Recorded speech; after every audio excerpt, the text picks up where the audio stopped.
Hey, Momma Gail Wyatt here, and I am going to teach y'all tonight how to make no-bake cookies.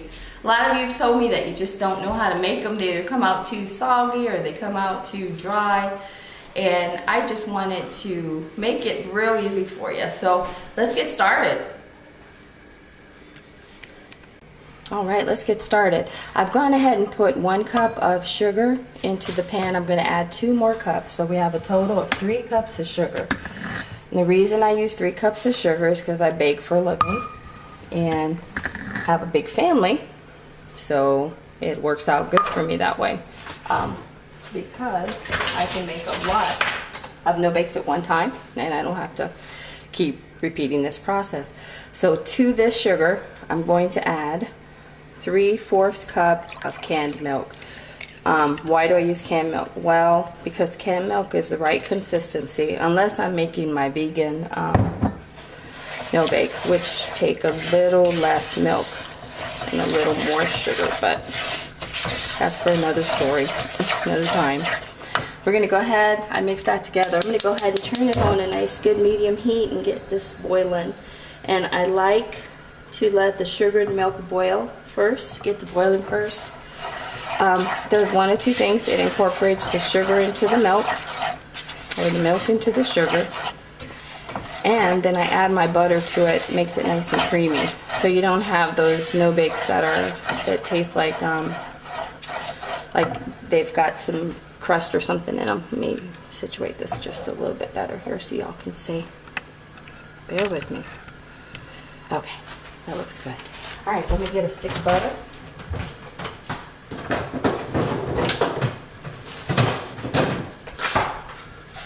While that is getting hot, and I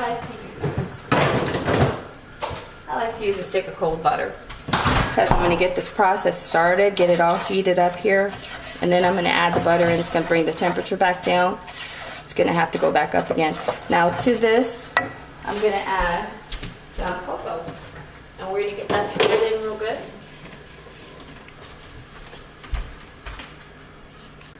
Now another quick tip, when you add your sugar to the pan, add 1/2 cup of cocoa powder.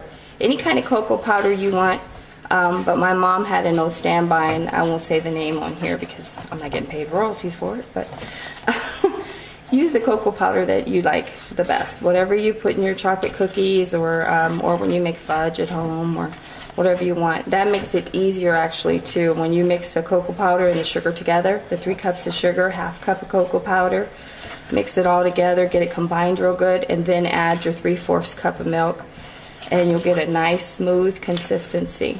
And what we're going to do is we're going to let this get to boiling. We're going to let it get hot so I can add the butter to it.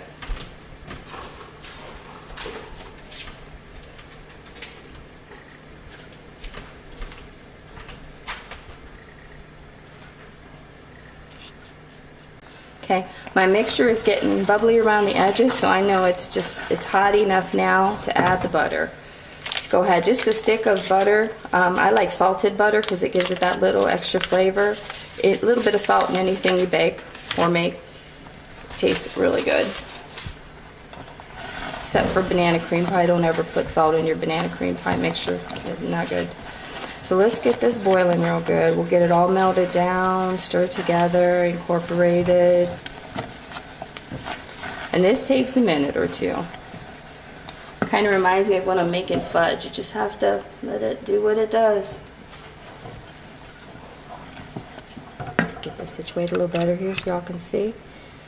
I think that works. Yeah. Hope that works better for you so you can see right down into the pan. You don't need to see me. All right, let's get this going.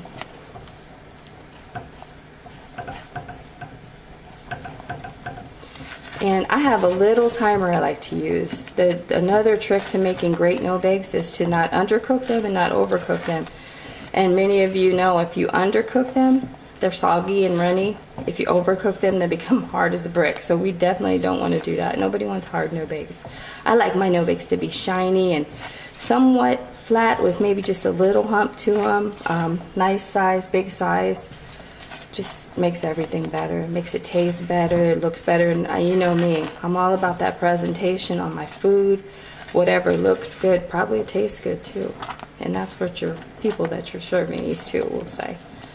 So let's get this boiling. And this is just a waiting game, of course. And while I'm doing this, I've got my timer ready to go. And I told y'all, don't go out and buy some fancy timer. If you have a cell phone, use your cell phone timer. You just need 1 minute on it. If you have, if you don't have a cell phone, dollar store sells timers for $1. Perfect timers. I use them for everything. I use them for no bakes. I use them for cheesecakes. They go up. I mean, you can time whatever you need. On my cheesecakes, I time them for 80 minutes, and it works perfect. So we're gonna get this going. Excuse me. I was a little busy today.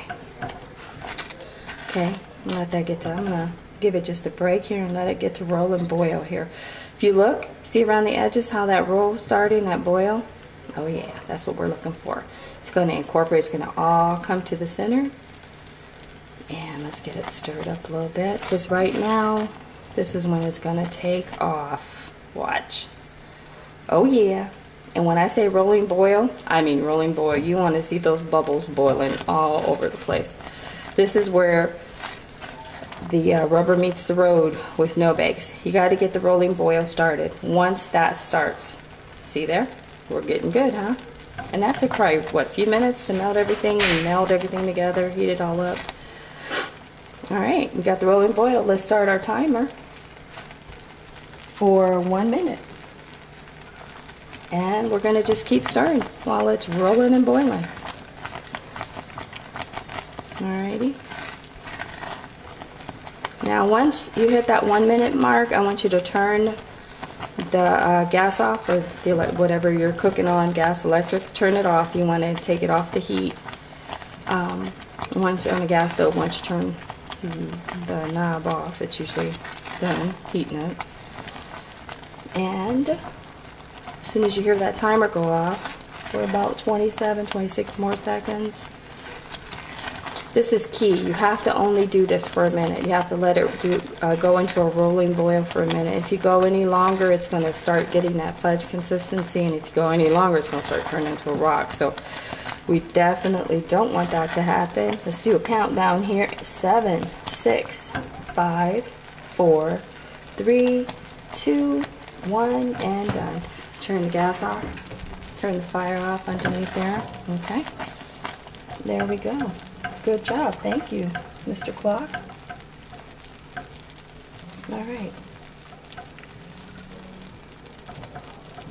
Okay, get that all mixed up. Now that I've got this all heated up and we did our rolling boil to that, we're going to add a half a cup of peanut butter. And you know Momma Gail does not do a lot of measuring, right? I kind of like to eyeball things, so let's do a half cup. Check that out. Getting pretty good at that, huh? Half cup of peanut butter. Let's get that all mixed in there. Waste not, want not, my mama used to say. To that, we also need just a half teaspoon, or a teaspoon, depending on what you like, of vanilla. And with my vanilla, I like a whole teaspoon. Alrighty. Okay, my timer's doing its thing here. Let me get that, let that melt up in there a little bit.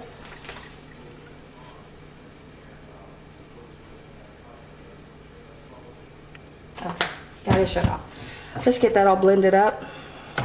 Me and technology, you guys know, that's not my thing.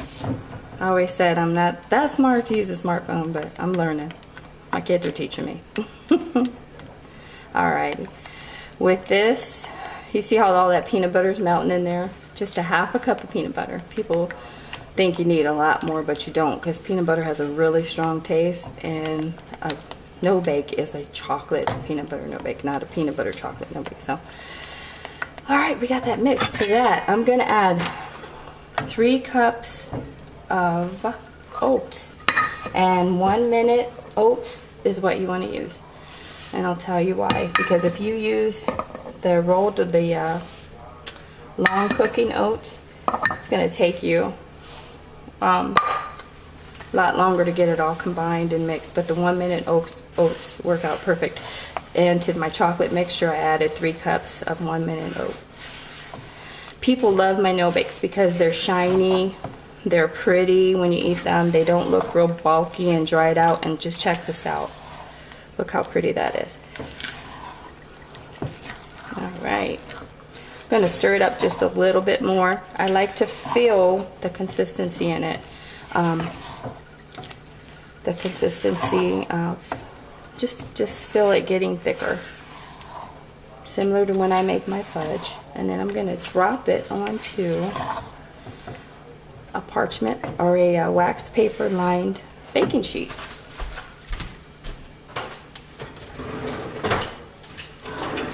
Now, people have a lot of questions about how I measure my cookies, because at farmers market, of course, I sell very large cookies, and when I sell dozens of cookies, I have a regular size also.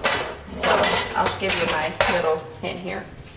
I have 2 measuring spoons. I have measuring scoops. I have one that's 2 tablespoons, and if you check it out, you can see the depth on that. And this is for regular. This is for my regular cookies. When you order cookies from me, unless you say, hey Gail, I want the large cookies, this is what you're going to get. I also have my 3 tablespoon measure. You can tell the big difference in those. Can you see?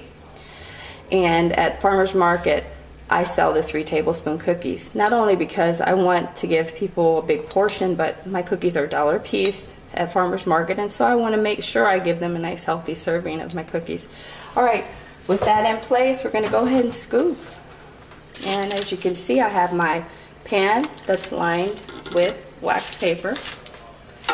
And get the camera moved over here so you can see what's going on. Alrighty, I don't want to drop the camera in the stove. Okay.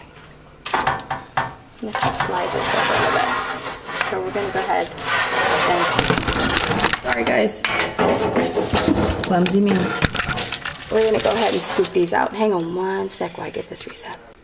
Okay, and for the sake of you seeing what's going on, I just want to show you. This is my large scoop, my 3 tablespoon scoop. And what I like to do is I like to just get that just dumped right on there. You see how nice and big that no-bake cookie is? I know, right? People love my no-bakes for that reason. Sorry about the camera, football. I'm learning. I'm still learning. Get them dumped out even. And they actually start to set as soon as I put them on there. Now you're wondering, a lot of your recipes, they told you to use 4 cups of oats. I don't like 4 cups of oats, because when you use 4 cups of oats, everything's dry. Check this out. See how pretty they are? They're shiny. You can see the oatmeal in them. The smell here is heavenly right now. And also, when you don't use 4 cups of oats, you got a little more time. And with my camera mishap, that worked out perfect. Just scooping. I'll just keep scooping here. Get them all set up.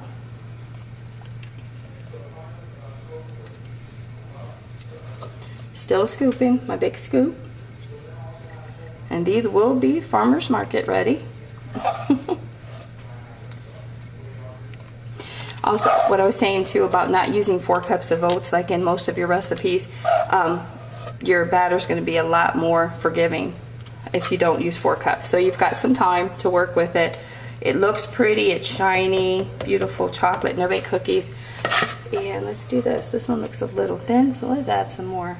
I love giving healthy servings when I bake for people. It just makes me feel good knowing that I'm giving them the best that I've got in my baked goods. All right, we're golden. And I'm sure my son Mike wants the rest of the pan. Okay. Set that down. We're gonna go ahead and we're gonna let these set up. And when we come back, I'll show you just how good they are. I'll show you the texture on them. Pick up one so that you can see how it, you can see how it feels, but you can't feel it, but it'll give you an idea of how well this recipe works. It's easy. 3 cups of sugar. you're going to use a half a cup of cocoa powder, the cocoa powder of your choice. Incorporate that all together, get it mixed nice and smooth. Then you're going to add 3/4 cup of canned milk, and you can use regular milk, but your cookies might come out a little runny. I like canned milk or vitamin D milk, the whole milk, because it's nice and thick. You're going to get it to a rolling boil, or start it boiling around the edges. Add a cold stick of butter to it, bring that temperature back down, and then you're going to heat it all the way back up again. Bring it up to a rolling boil, and then hit your timer for 1 minute. Don't sit there and try to count the minute out, because your kids are going to walk in, the phone's going to ring, you're going to lose your track of thought, your train of thought and tracking of your time. So just use the timer. I know I can go old school too sometime, but for these I love to use a timer because I want them to come out perfect. I want them, like I said, I want to give my customers the best that I can. So we're going to go ahead, I'm going to pause it, get these nice and chilled, pick one up, let you see what it looks like, and I'll be back. Okay, here's the end result. A beautiful, firm, nice ice. See that thickness on there? Nice shaped, solid, no bake. Taste awesome. I'm gonna have Mikey just demonstrate how good it tastes for you guys. All right, hold on, I'll get my son Mike. Hey Mike! Hey guys, this is my son Mikey, and Mikey's favorite cookie is the chocolate no bacon. We have a joke at Farmer's Market that he's praying at home if we don't sell them all out. He's at home praying that we haven't gotten rid of them. So Mike, what do you think about that no bake cookie? It's good. Is it good? Yeah. Taste everything in it? Taste chocolate? Yes. Peanut butter? Mama's special vanilla? And oats, right? And you want a whole bunch of them, don't you, Mike? All right. Okay, guys, that's it. That's what we do here. That's Momma Gail's version of the no-bake cookie, and hope you enjoyed the video, and keep watching. Have a good night.